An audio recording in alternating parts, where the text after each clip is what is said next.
La personne en tant que telle se place sur le banc, place bien ses mains à une position confortable, ses fesses sur le banc, le bas du dos légèrement cambré, la tête contre le banc, serre bien les omoplates, puis place ses mains sur la barre.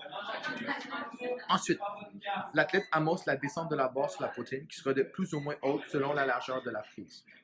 Plus la prise est large, plus la barre touchera le centre des pectoraux et plus la prise sera serrée, puis ira vers le sternum. L'athlète marque un point d'arrêt et fait un contact avec la barre et sa poitrine.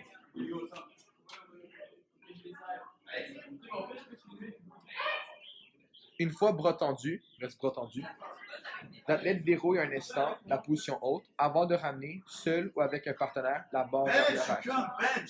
Ok, range.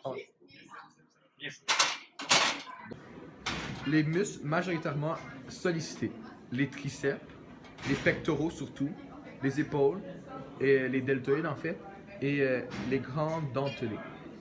Les muscles sont légèrement sollicités, la ceinture scapulaire qui stabilise le mouvement des fesses, qui sont fortement contractées. Donc c'est important de contracter les fesses durant chaque mouvement. Ce type d'entraînement est idéal pour prendre de la force, puis prendre surtout de la masse musculaire au niveau de la poitrine. Puis améliorer sa force horizontale, comme lors d'un lancer de javelot ou quand on fait un sport de contact.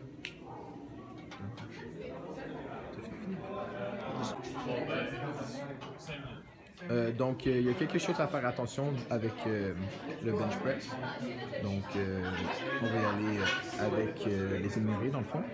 Donc, il ne faut pas prendre des charges trop lourdes dès le début. Il ne faut pas demander une tierce personne de vous aider au cas où que vous ne pouvez pas relever le base. Donc, il faut quand même quelqu'un comme, si on voit Simon, qui est quand même la masse musculaire, qui peut vous aider au cas où. Il ne faut pas faire le mouvement trop rapidement. Il faut prendre son temps puis bien effectuer le mouvement parce que c'est comme ça qu'on crée de la masse.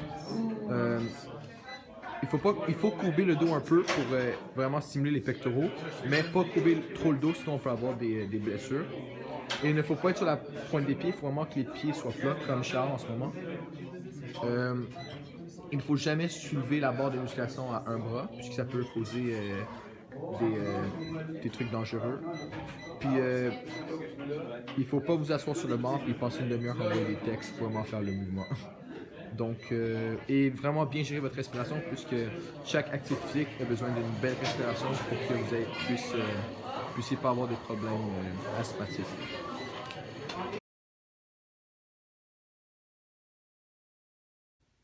Donc, la première variante est le Single Arm Dumbbell Press. Donc, on se place sur une balle, comme on voit ici, ou sur un banc de bench press tout simplement, même que dans les vidéos. Puis, on fait vraiment attention à la posture. On arque un peu le dos. On s'assure vraiment que la balle ou le banc soit bien placé. On garde les pieds plats.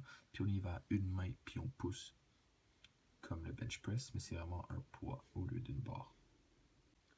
Donc ici, on a le Incline Bench Press, qui est le même concept que l'original, mais juste que le dossier est incliné pour vraiment solliciter le bas des pectoraux et vraiment donner un aspect plus difficile au mouvement de translation qu'on a dans le bench press régulier.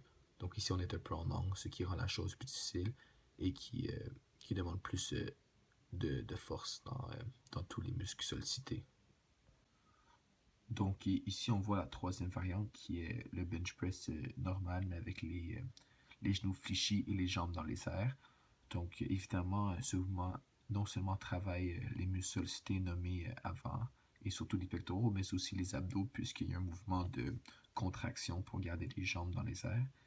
Et étant donné qu'il y a deux choses travaillent en même temps, ça rend la chose plus difficile et vraiment plus un challenge si on veut. Donc voilà pour la troisième contrainte.